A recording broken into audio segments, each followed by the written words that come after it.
Crane ಬಳಸಿಕೊಂಡು ಅದರ ತೊಟ್ಟಿಲಿನಲ್ಲಿ ಮನೆಯ ಸ್ಲ್ಯಾಬ್ ಸೋರಿಕೆ ಸ್ಥಳವನ್ನು ಪರೀಕ್ಷಿಸಲು ಹೋಗಿದ್ದ ಇರುವರು ತೊಟ್ಟಿಲು ವಾಲಿಕೊಂಡು ನೆಲಕ್ಕೆ ಬಿದ್ದು ಓರ್ವ ಸಾವನ್ನಪ್ಪಿದ್ದಾನೆ.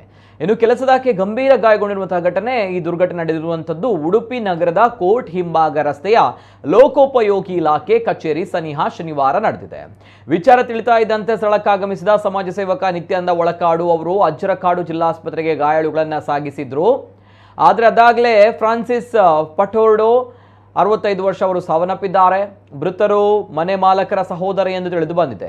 ಇವರೊಂದಿಗೆ ಕ್ರೇನ್ನಲ್ಲಿ ತೆರಳಿದ್ದ ಮನೆ ಕೆಲಸದಾಕೆ ಗೀತಾ 35 ವರ್ಷ, ಅವರಿಗೂ ಕೂಡ ಗಂಭೀರ ಗಾಯಗಳಾಗಿದ್ದು ಈಕೆ ಕಲ್ಮಾಡಿ ನಿವಾಸಿ ಎಂದು ತಿಳಿದು ಬಂದಿದೆ. ಈ ನಡುವೆ ದುರಂತ ಸಂಭವಿಸಿದ ಬಳಿಕ ಕ್ರೇನ್ ಚಾಲಕ ಗಾಯಾಳುಗಳ ನೆರವಿಗೆ ಬಾರದೆ ಕ್ರೇನ್ನೊಂದಿಗೆ ಪರಾರಿಯಾಗಿರುವುದಕ್ಕೆ ಆಕ್ರೋಶ ವ್ಯಕ್ತಪಡಿಸಿದ್ದಾರೆ.